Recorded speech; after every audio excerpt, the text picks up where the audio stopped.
Varicose veins కి సరైన చికిత్స కోసం సంప్రదించండి ఎవిస్ హాస్పిటల్. నమస్తే రమగారు. నమస్తే జయ. రమగారు, పూర్వ జన్మలో చేసిన అప్పులు గాని, తప్పులు గాని, పాపాలు గాని ఈ జన్మలో ప్రభావం చూపిస్తాయా? భారతీయ సిద్ధాంతమే కర్మ సిద్ధాంతం కదా జయ. అవును, మన సిద్ధాంతమే అది. ఈ జన్మలో ఏవో రకరకాల జీవితాలు జీవించి మరణించాక మనం మళ్ళీ పుడతాం. మనం ఎవరెవరికి ఏమేమి ఎక్కడెక్కడ ఎంతెంత ఎలా బాకీ పడ్డామో అవన్నీ వాళ్ళకి అదేవిధంగా అంతకంతా మనం తీర్చవలసిందే. తప్పకుండా తీర్చాలి, మామూలుగా కాదు, వడ్డీతో సహా తీర్చవలసే వస్తుంది. అందులో ఎటువంటి అనుమానము లేదు. మన సిద్ధాంతమే అది. ఇప్పుడు మనం మరణించాక ఎక్కడికి వెళ్తామో మనకు తెలియదు. ఇవన్నీ మాట్లాడక్కర్లేని మాటలు. లెక్క ప్రకారం అయితే మనం మాట్లాడుకోక్కర్లా, ఏం మాట్లాడుకోక్కర్లా మనం. ఎందుకంటే మనం చచ్చిపోయాక ఏమవుతామో తెలియదు కదా మనకి. మన ముందు పోయిన మన తాతలు, మా అమ్మలు, అమ్మమ్మలు వాళ్ళంతా ఎక్కడికి పోయారో తెలీదు. వాళ్ళు ఎక్కడ పుట్టారో తెలియదు, వాళ్ళు ఏం చెప్పలేదు. నేను ఇక్కడ పుట్టాను రా మనవడా, పుట్టాను మనవరాలని మనకేం చెప్పరు కదా. వాళ్ళు ఎక్కడైనా ఉండొచ్చు, ఏమైనా చేయొచ్చు, అసలు పుట్టకపోవచ్చు కూడా. ఇప్పుడు అది ఎలా మనం వినలేదో మన సంగతి కూడా మనకు తెలియదు. కాబట్టి వినక్కర్లా, మాట్లాడుకోకర్లా మనం. కాకపోతే మనం ఇప్పుడు రెగ్యులర్గా కొన్ని వాక్యాలు వింటాం. రుణానుబంధం అనే, ఎక్కడి నుంచి వచ్చింది రుణం? మనం ఒక ఇంట్లో పుట్టాం, పెరుగుతున్నాం. వాళ్ళు ఎవరికో సడన్గా మనం ఒక సహాయం చేస్తాం. ఏదో జన్మలుగా రుణపడి ఉన్నారు, అందుకే వీళ్ళు ఇక్కడ కలిశారంటారు. ఏ జన్మలుగా మనం అసలు ఒకళ్ళకి పుట్టడం కూడా వాళ్ళతో రుణానుబంధం ఉంటేనే పుడతాం. ఈ పుట్టిన వాళ్ళలో కొంతమంది పిల్లలు అమ్మా నాన్నలతో అడవా చాకరీ చేయించుకుని చిన్నతనం అంతా అనారోగ్యాలతో, తర్వాత మారంతో, చదువు సరిగ్గా చదవక, లేదా బాగా చదువుకుని ఖర్చు పెట్టించి వాళ్ళ సంపాదన అంతా లాక్కుని చేసే కుమార్తెలు ఉంటారు. ఇంకో కుమార్తె ఉంటుంది, చిన్నప్పటి నుంచి అమ్మకి నాన్నకి సేవిస్తూనే ఉంటుంది. అది అమ్మకి అనారోగ్యం, అదే వంట వండుకుంటుంది, అదే నాన్నని చూస్తుంది, పెళ్ళిళ్ళు అవుతాయి, అదే అమ్మని నాన్నని చూసుకుంటూ ఉంటుంది. అమ్మా నాన్న దానికి ఇచ్చేదేమి ఉండదు, వాడికి ఇచ్చేదేమి ఉండదు, వాళ్ళే మోసుకుంటూ ఉంటారు అమ్మా నాన్నని. వాళ్ళే అమ్మా నాన్నకి దాసిగా ప్రవర్తిస్తారు. ఒక్కోసారి అమ్మా నాన్న దాసులు అవుతారు, ఒక్కోసారి పిల్లలే దాసులు అవుతూ ఉంటారు. వాళ్ళ రుణానుబంధం.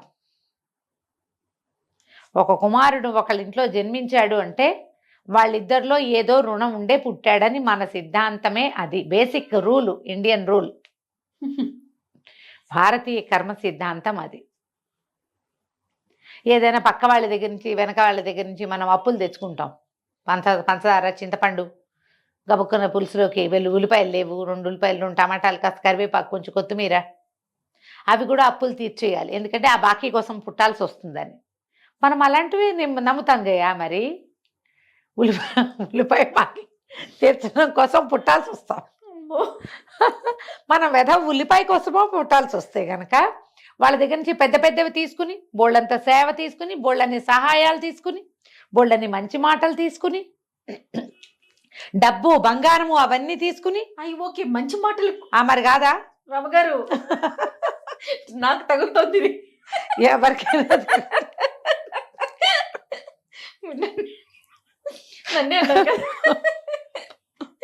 కాదమ్మా, ఒట్టి పుణ్యానికి నీకెందుకు మంచి మాటలు చెప్పాలి నేను? నాకు చెప్పు దేవుడా. అవన్నీ కూడా రుణాలే. రేపొద్దున నాకు హెల్పర్గా పుట్టచ్చు నువ్వు వచ్చే జన్మ. చెప్పలేం మనం. పోనీలేండి, మీ ఇంట్లోనే వినేస్తా మాట్లాడి స్టోరీలన్నీ. ఎలాగైనా జరగచ్చు. ఇవన్నీ తీసుకున్నప్పుడు వీటన్నిటికీ బాకీలు చెల్లించాలిగా. మనం ఒకటిది తీసుకున్నామంటే వాడిది తిరిగి ఇవ్వాలా వద్దా? 100% ఇవ్వాలి. నువ్వు 10 రూపాయలు తీసుకున్నావు, 10 రూపాయలు ఆ నోటే కాకపోతే ఇంకో నోటైనా ఓ 10 నీకు ఇవ్వాలిగా. 1 గంట నా శ్రమ నువ్వు తీసుకున్నావు, నువ్వు శ్రమ వెనక్కి తిరిగి ఇవ్వాల్సిందే. అంచేత మనం కింద జన్మలో బోల్డని బాకీలు చేస్తే, బోల్డని అప్పులు చేస్తే, అవన్నీ తీర్చడానికి ఈ జన్మలో వాళ్ళ ఇంట్లో కాకిగానో, వాళ్ళ ఇంట్లో కుక్కగానో, లేకపోతే వాళ్ళ ఇంట్లో ఎద్దు, ఆవు, గెద్దుడ, దున్నపోతు అలాగో, లేకపోతే వాళ్ళు మనని చాలా సతాయించారనుకో, మనకి ఇంకా రకరకాల ప్రాబ్లమ్స్ వల్ల మనం పందికొక్కుగా పుట్టామనుకో, ఎవరు మనని సతాయించారో వాళ్ళ ఇంట్లో పందికొక్కుగా ఉంటాం మనం, వాళ్ళని కాల్చుకు తింటాం అన్నమాట. అదే. వీళ్ళు ఏ జన్మలోనో ఎవరినో చంపుకు తిన్నారు, వాళ్ళకి ఈ పందికొక్కు ఒకటి చంపుతుంది. ఏ పదార్థాన్ని, పిల్లులు ఉంటాయి జయ, కొన్ని చోట్ల పిల్లులు ఉంటాయి కదా, అంతసేపు పిల్లి తాగేస్తుంది పాలు వాళ్ళ ఇంట్లో. పిల్లి తాగేస్తుంది వాళ్ళ ఇంట్లో. ఎవరి పక్కింటి వాళ్ళ కుక్క వచ్చి వీళ్ళ కుండలో మూతి పెడుతుంది, వీళ్ళ వస్తువుల్లో మూతి పెడుతుంది. నిజంగా అలా జరుగుతాయి. ఒకప్పుడు ఎప్పుడో సంగతి చెప్తా. మూర్తి గారని మాకు బాగా మంచి ఫ్రెండ్స్. ఈ మధ్యకాలంలో కలవలేదు జయ. ఒక 25-30 సంవత్సరాల క్రితం వారితో రెగ్యులర్గా మాట్లాడేంత ఫ్రెండ్షిప్ ఉండేది. క్రమంగా కాలక్రమంగా మనుషులను సెపరేట్ అవుతాం, వాళ్ళు కూడా అవతలకి ఎక్కడికో వెళ్ళిపోయారు. వాళ్ళని మమ్మల్ని కలిపి ఉండే ఒక తీగ కట్ అయిపోయింది అనుకో, ఇక వెళ్ళిపోయింది. ఒకసారి ఒక సందర్భంలో ఆయన జ్యోతిష్యం అవి చెప్పేవారు, కథలు కూడా రాస్తారు, రాసేవారు. ఈ మధ్యకాలంలో ఎలా ఉన్నారో మరి, కథలు చాలా బాగుంటాయి. వాళ్ళ ఇంట్లో ఎప్పుడు పిల్లి తాగిపోతుంది పాలంటే, ఆ పిల్లికేం రుణపడారు ఉన్నారో రమాదేవి వాళ్ళు. ఏ జన్మలోనో వాళ్ళ గేదె నుంచో, ఆవు నుంచో, మేక నుంచో పాలు పిండేసుకుని ఉంటారు వీళ్ళు. అది ఇక్కడ ఈ పిల్లి రూపంలో వీళ్ళ పాలు, వీళ్ళకి ఆ పాలు పనికిరావు కదా, పిల్లి మూతి పెట్టిన పాలు వాడతామా, పారబోస్తారు, వృధా అయిపోతున్నాయి. కింద జన్మలు. అందుకనే ఏదో ఒక్కసారి పిల్లి మూతి పెట్టడం కాదు, ఎంతసేపు, రోజు చాలా ఫ్రీక్వెంట్గా. దానికోసం ఒక గిన్నెలో పాలు పోసి అక్కడ పెట్టమని చెప్పు వాళ్ళని అన్నారు. అది దాని రుణం తీరిపోతుంది. ఒక గిన్నెలో దానికోసం పెడితే చెప్పాలి వాళ్ళకి అని చెప్పారు. ఎంత గుర్తుందో, కనీసం 29-30. మా పెద్దబ్బాయి కూడా పుట్ల, అంత పాత సంగతి. ఆ మాట మర్చిపోలేదు నేను. ఆ రుణానుబంధం అనేది అసలు దాన్ని తీయలేము జయ మన జీవితాల్లో నుంచి. నువ్వు ఏది నమ్మద్దు. అసలు కర్మానుభవం లేదు, ఏమంటారు కర్మ సిద్ధాంతం లేదు, ఏమీ లేవంటావు. నువ్వు ఇష్టం ఏదో ఇష్టం, నీ ఇష్టం అది. కానీ నువ్వు దారైపోతూ రోడ్డు మీద పడ్డావు, ఎక్కడో పడిపోయావు ఢామని, ఎవరో తెలియదు. ఒక ముష్టివాడు వచ్చి నిన్ను లేవదీస్తాడు, అడుక్కునేవాడు. రోడ్డు మీద ఎవరో ఉంటారు కదా మరి ర్యాండమ్గా. వాడే ఏం చేస్తాడు, వాడి దగ్గర ఒక పాత డొక్కు సీసాలో ఉన్న నీళ్లు నీ మొహాన్ని చల్లుతాడు. నీ ఫోన్లో ఇంచే వాడు ఎవరికైనా ఫోన్ చేయొచ్చు, నువ్వు వెళ్తావు, ఇల్లు చేరిపోతావు. వీడెవరు? ఒక ర్యాండమ్ వ్యక్తి ఎవరో నీకెందుకు సహాయం చేశాడంటావు? దానికి ఒక కారణం చెప్పగలవా నువ్వు? మానవత్వం ఇలాంటివి చెప్తారు. మానవత్వంతో చేశాడు. మానవత్వం అయినా అక్కడ 15 మంది ఉంటే ఒకడే ఎందుకు చేశాడో నువ్వు నాకు చెప్పు. ఆ 15 మందిలో ఒకడే ఎందుకు చేస్తాడు నీకు? ఖచ్చితంగా రుణానుబంధమే. ఒప్పుకోవాలి కదా, ఒప్పుకోవాలి రమ్మ గారు. తప్పకుండా. మనం ఎక్కడికో బయలుదేరాం, బస్సులన్నీ మిస్ అయిపోయినాయి, బస్సులు లేవు, ఆటోలు లేవు, ఎవరో పోతుంటారు దారిలో. వాళ్ళు మన బండెక్కించుకుంటారు. మన జీవితానికి టర్నింగ్ పాయింట్ అయిన ఒక ఎగ్జామ్ హాల్ దగ్గర మమ్మల్ని వాడు దింపుతాడు. నీకు ఇక్కడ ఏ అవకాశము లేదు. వాడెవడో ఒకడొచ్చాడు, వాడి పేరు తెలియదు, ఊరు తెలియదు, నీకేమీ తెలియదు. ఇలాంటి సంఘటనలు జీవితంలో ప్రతివాడికి ఏదో ఒకసారి ఎదురుపడవా జయ? ఖచ్చితంగా అవుతాయండి కదా. పోనీ నీకు అవ్వవు, నువ్వు నీ ఫ్రెండ్స్ దగ్గరైనా వింటావు. అంటే ఎవడో దింపాడు ఆ టైంకి, దేవుడిలాగా వచ్చాడు అంతే. మనం అయితే దేవుడు అంటాం, లేకపోతే వాడెవరో మనకి రుణపడి ఉన్నవాడు మన బాకీ అక్కడ తీర్చాడు. మన జీవితపు టర్నింగ్ పాయింట్లో మనని బట్టికెళ్ళి నించోబెట్టేస్తాడు వాడు. నేను ప్రతిసారి చెప్తా, నా జీవితపు టర్నింగ్ పాయింట్ సుమన్ టీవీ. నేను ఇక్కడికి ఎట్లా వచ్చాను? తర్వాత ఏం పెద్ద స్నేహం కొనసాగల. ఈ టర్నింగ్ పాయింట్ మాత్రం విజయలక్ష్మి వల్ల వచ్చింది. రుణానుబంధం అమ్మా. తర్వాత ఏం సాగలేదు పెద్దగా, సాగింది అసలు కాదని నేను అంటల్లా. కానీ ఇక్కడ నా జీవితం కొనసాగినట్టుగా, నా జీవితానికి ఇంత అత్యద్భుతమైన టర్నింగ్ పాయింట్ వచ్చినట్టుగా అదంత వర్కౌట్ గాల, అయిపోయింది. ప్రతి వాళ్ళకి మన చిన్నప్పటి నుంచి పెద్ద అయ్యేదాకా ప్రతి మలుపులో, ప్రతి గెలుపులో ఎవరో ఒకళ్ళు ర్యాండమ్ పీపుల్ వచ్చి సహాయం చేసింది ఉంటుంది. వాళ్ళకి వీళ్ళు కూడా, మనం కూడా వాళ్ళకి ఒక ప్రత్యేకమైన సందర్భాలలో మాట సాయమో, పని సాయమో, సమయానుకూలమైన ప్రవర్తనతోటో మనం ఎవరో ఒకళ్ళ దగ్గర నుంచుంటాం. ఒక్కొక్కసారి చాలా మంది ఇబ్బందులకి కారణమవుతాం మనం. ఒట్టి పుణ్యానికి అనవసరంగా అసలు అక్కడ ఉండకూడదు, మనం అనవసరంగా వెళ్తాం, మన వల్లే అక్కడ ఏదో బ్యాడ్ సిచ్యువేషన్ వస్తుంది. జరుగుతాయి అట్లా. ఇప్పుడు నేను నీకు చెప్పటల్లా అదేం జరిగిందో, కానీ ఎవరికి వాళ్ళకి తెలుసు కదా. అంతేగా. నాకు నా లోపల తెలుసు, నీకు నీ లోపల గుర్తొస్తుంది. విన్న ప్రతి వాళ్ళకి గుర్తు రావాలి కదా. మన వల్లే ఒక చెడుతుంది ఒకటి, మనమే అది చెడగొట్టడానికి కారణం అవుతాం. అబ్బే కాదండి మేము అద్భుతమైన వాళ్ళం అంటే నువ్వు నాకు చెప్తావు, లోపల చెప్పుకోవద్దు, ఇక్కడ చెప్పాలిగా. మనకు తెలుసు సమాధానం. ఇది ఎందుకు అవుతుంది? అక్కడున్న రుణానుబంధం వల్లే జరుగుతుంది. మనం చెడగొట్టడానికి కారణం అవ్వచ్చు, కలవడానికి కారణం అవ్వచ్చు. వాళ్ళతో మనకున్న బాకీల వల్లే మనం అక్క చెల్లెళ్ళుగా, అన్నదమ్ములుగా పుడతాం, స్నేహితులుగా ప్రవర్తిస్తాం, ఇరుగు పొరుగు వాళ్ళుగా ఉంటాం, ఎక్కడో కలుస్తాం. ఒక రైలు ప్రయాణంలో కలిసి ఎవరి దారిన వాళ్ళు దిగిపోయినట్టుగా దిగిపోతాం, కానీ గ్యారంటీగా కలుస్తాం. వాళ్ళతో అంతే మన ప్రయాణం అయ్యి ఉండొచ్చు. రుణానుబంధాలే కొన్ని ఉంటాయి, మధ్యలో భలే కట్టయిపోతాయి. ఎందుకు కట్టయిపోయాయో అర్థం కాదు, కానీ కలుస్తారు వాళ్ళు. అవ రుణం తీర్లా వాళ్ళకి. ఈ గుంపు విడిపోయిన సమూహం మళ్ళా కొంతకాలానికి కలుస్తుంది. మళ్ళీ ఏదో ఒక ప్రయోజనం ఉంది జీవితంలో, ఇంకో మలుపులో మళ్ళా వీళ్ళతోటి వీళ్ళకి ఇంకా బాకీ తీరవలసింది ఉంది. ఇందులో మన వాళ్ళు చెప్తారు, రుణానుబంధ రూపేణ పశుపత్ని సుతాలయ అని. పశువులు, జంతువులు, కుక్కలు, పిల్లులు, నిజం, ఆవులు, మన ఇంట్లో ఉండే గొడ్డు గోద, ఇళ్లలో పెంచుకుంటాం, చిలకలు, పావురాళ్ళు, వాటిని పెంచుతారమ్మా. తాబేళ్లను పెంచేవాళ్ళు కనపడతారు. మన ఫ్రెండ్స్లో కూడా చాలా మంది ఉన్నారు తాబేళ్లను పెంచేవాళ్ళు. ఇవన్నీ రుణానుబంధమేనమ్మా. పత్ని, భార్యలు, అది కూడా. అయితే ఇప్పుడు భర్తలు లేరా అని అడుగుతారు. మనం భార్యలు అయితే వాళ్ళు భర్తలే కాదు మనకి, అది కూడా రుణమే కదా. సుత ఆలయ కూడా చెప్తారు. సంతానము, ప్రదేశాలు, మనం ఉండే ఇల్లు, ఆ ఇంటితో రుణం తీరిపోయింది మనకి. ఒక్కోసారి ఖచ్చితంగా ఇళ్ళతోటి రుణం తీరిపోతే, ఆ ఊరితో రుణం తీరిపోయిందని చెప్తాం. ఇళ్లతోటి కూడా ఒక ఇల్లు మన పుటక, మనం అక్కడే అక్షరాభ్యాసం చేసుకున్నాం, అక్కడే గుంట ఉన్నమాలు దిద్దాం, అక్కడే గోళికాయలు ఆడుకున్నాం. ఏదో ఒక దశలో దాని నుంచి బయటకు వచ్చేస్తాను జయ, ఖచ్చితంగా. ఎప్పుడో ఇక అసలు అదే ఉండదు, మళ్ళీ మన జీవితంలోకి అది రాదు. ఊళ్ళు మారుతారు, ఉద్యోగాలు మారేవాళ్ళు, ఊర్లు మారిపోయేవాళ్ళు, ఈ ఊరు నుంచి ఇంకో ఊరికి మైగ్రేట్ అయిన వాళ్ళు ఎంతమంది లేరమ్మా. అవును, ఆడపిల్లలందరూ పుట్టిళ్లలో వదిలిపెట్టి పరాయిళ్ళకి వెళ్ళిపోతారు కదా. కొంతమందికి మళ్ళీ పుట్టింటికి వెళ్ళి అక్కడే గడిపే అవకాశం కొన్ని జీవితాలకు లభిస్తుంది. అందరికీ అదృష్టం ఉంటుందా? ఉండదు.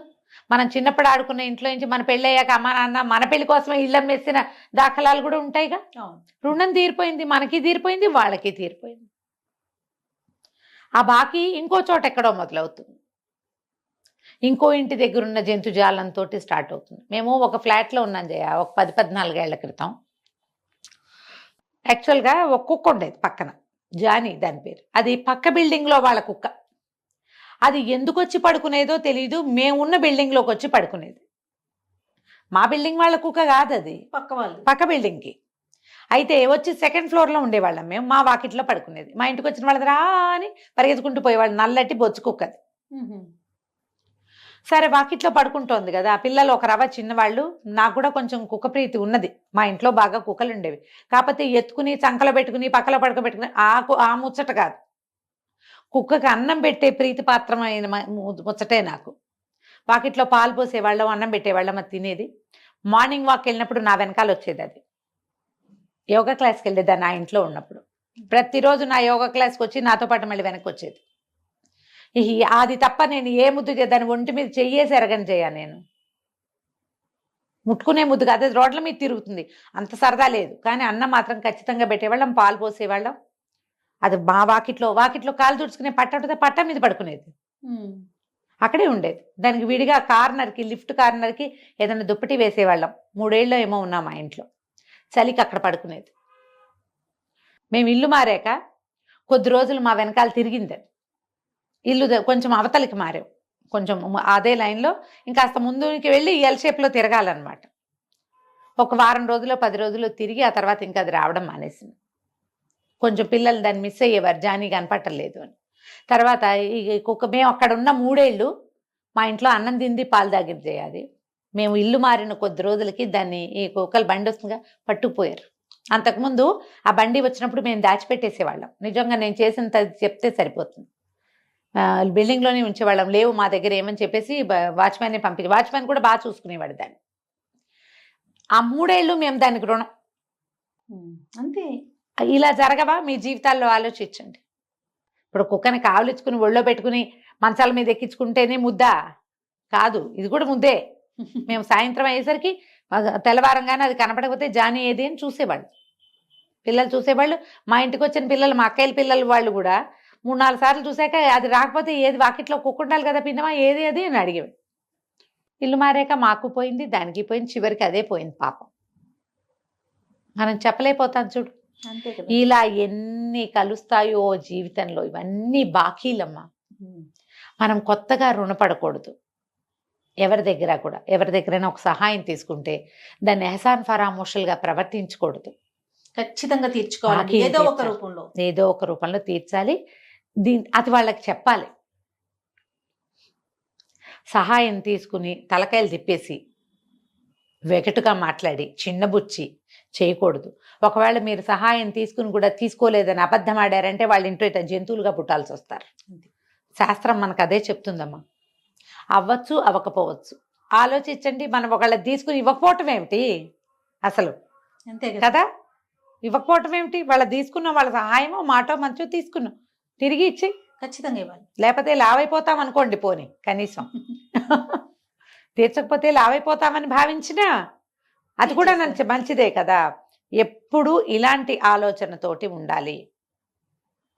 మనకి భగవద్గీతలో చెప్తారు, రుణంతో ఎలాగూ పుడతాం. అసలు ఉపాసన కూడా సగమాలో ఉండగా మనం మరణిస్తే మరుసటి జన్మలో అది మొదలవుతుంది. మళ్ళీ మొదలవుతుందంటే మరి నువ్వు వదిలేసిన బాకీ నీ వెంట పడదు, ఖచ్చితంగా అది పడుతుందిగా. ఇది వచ్చినప్పుడు అది రావాలి కదమ్మా, రావాలా? ఈ రుణానుబంధాలు అనేవి అక్షరాలా ఉంటాయమ్మా. కోడళ్ళు, అల్లుళ్ళు కూడా అంతే. ఇప్పుడు ఒక ఇంటికి కోడలుగా వెళ్ళావు, ఈ బాధ్యతలు నేను తీసుకోను అంటే నువ్వు ఇంకో బాధ్యత మోయాల్సి వస్తావు. నీకు సంబంధించింది, అవును, నీకు సంబంధించిన బాధ్యతే నువ్వు మోసావనుకుంటావు, నీ పిల్లలు నిన్ను మోస్తారు. నువ్వు నీ బాధ్యత మోయకపోతే నీ పిల్లలు నిన్ను మోయరు. ఇది సిస్టమ్ జయ, ఇలా వెళ్తుంది. శాపనార్థాలు పెడుతున్నాను అనుకోవద్దు నువ్వు. శాపనార్థాలు కాదు, ఇది అక్షరాల నిజం.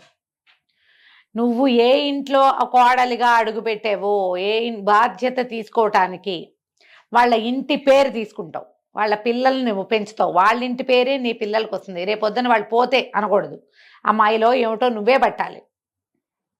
వాళ్ళు వెళ్ళిపోయాక వాళ్ళ ఆస్తి నీకే వస్తుంది. బాధ్యత నువ్వు తీసుకోవద్దు. వాళ్ళు సరిగ్గా ఉండని ఉండకపోని నీ పని నువ్వు చేయాలి. వాళ్ళు సరిగ్గా లేరండి అందుకే నేను వదిలేసా అని సమర్థించుకోకు. నువ్వు వదిలేస్తే నిన్ను వదిలేసేందుకు ఇంకోటి ఉంటాడు సిద్ధంగా. నువ్వు ఏ బాధ్యత తీసుకోలేదు, నీ పిల్లలకి బాధ్యత ఎట్లా వస్తుంది? రాదుగా. నువ్వు బాకీలు తీర్చుకోకపోతే మీ పిల్లలు బాకీలు తీర్చుకోరు. ఈ చైన్ నడుస్తూ ఉంటుంది. దీన్ని బ్రేక్ చేయాలి. కాబట్టి బాధ్యతలు తీసుకోండి, రెస్పాన్సిబిలిటీస్ ఫినిష్ చేయాలి. రుణానుబంధాలు తీర్చుకోవటం అంటే మన మీద పడిన బాధ్యతని మోయాలి. మొదటిది ఇందులో దేవ రుణం, పితృ రుణం, ఋషి రుణం అని చెప్తారు. 3 ఉన్నాయి. దేవరుణం అంటే దేవరుణం భగవంత్ దేవతలకి మనం చేయవలసిందమ్మా. పితృ రుణం అంటే మన తాత ముత్తాతలకి, ఫ్యామిలీకి చేయవలసింది. ఋషి రుణం ఒకటి ఉంది. ఋషి రుణం మనకి ఇన్ని గ్రంథాలు అవన్నీ వచ్చినాయి. మనకు ఒక విధి విధానం ఉంది, మనకు ఒక సనాతన సాంప్రదాయం ఉంది. దాన్ని గౌరవించు, దాన్ని ముందుకు తీసుకెళ్ళు. ఈ రుణాలు తీర్చుకోవాల్సిందే. ఇందులో అమ్మా నాన్నలు ఉంటారు, అక్క చెల్లెళ్ళు ఉంటారు, అన్నదమ్ములు ఉంటారు, చుట్టుపక్కల వాళ్ళు ఉంటారు, సమాజం ఉంది, మనం పెరిగిన సంప్రదాయం, మతం, మనం ఏ ధర్మంలో పుట్టామో ఆ ధర్మం. నువ్వు ఇది నీకేదో ప్రాబ్లం వచ్చిందని మతాలు మార్చేసుకుంటాం. ఇప్పుడు చేస్తున్నాం కదా అదే. మనం ఇది వదిలేసి ఇంకో దాంట్లోకి వెళ్తాం. పాయింట్ అమ్మా. సరే, ఎవరి కష్టం వాళ్ళది. ఏదో కష్టం వచ్చింది మారిపోయి. మీ అమ్మా నాన్నని మారుస్తావు నువ్వు? ఎవరైనా మారుస్తారా? అమ్మా నాన్నని ఎట్లా మారుస్తావు నువ్వు? అమ్మా నాన్న సెలక్షన్ నీ చేతిలో లేనట్టే నీ ధర్మం సెలక్షన్ కూడా నీ చేతిలో లేదు. నువ్వు మారడానికి వీల్లేదు. మారి నువ్వు సాధించలేదు. మారినా నువ్వు వెళ్ళేది అందరూ వెళ్ళే చోటకే. ఇంకోలా ఏం పోవు, నువ్వు ఇలాగే పోతావు. ఇలాగే అవుతుంది. ఈ మారకూడదు. మారకుండా మనం ఏ ధర్మంలో పుట్టామో దాన్ని గౌరవించి దాన్ని ముందుకు తీసుకెళ్ళాలి. లేకపోతే మళ్ళీ మళ్ళీ మళ్ళీ మళ్ళీ పుట్టాల్సి వస్తుందమ్మా. మళ్ళీ పుడతాం మనం. ఈ బాకీలతోటే పుడతాం. ఇవి తీర్చుకుంటూ ఈ జన్మలు జరుగుతూ ఉంటాయి. వీటిని తగ్గించుకోవాలి. అప్పుడే మనం భగవంతుణ్ణి చేరగలుగుతాం. ఆ చేరాలంటే రుణాలు తీర్చుకోవాలి. బేసిక్ దానికి ఏంటంటే మీ బాధ్యత ధర్మం పట్ల, సమాజం పట్ల, కుటుంబం పట్ల మీ బాధ్యతల్ని సక్రమంగా నెరవేర్చండి. వీటిని వదిలేయకండి, విడనాడకండి, మార్చేయకండి.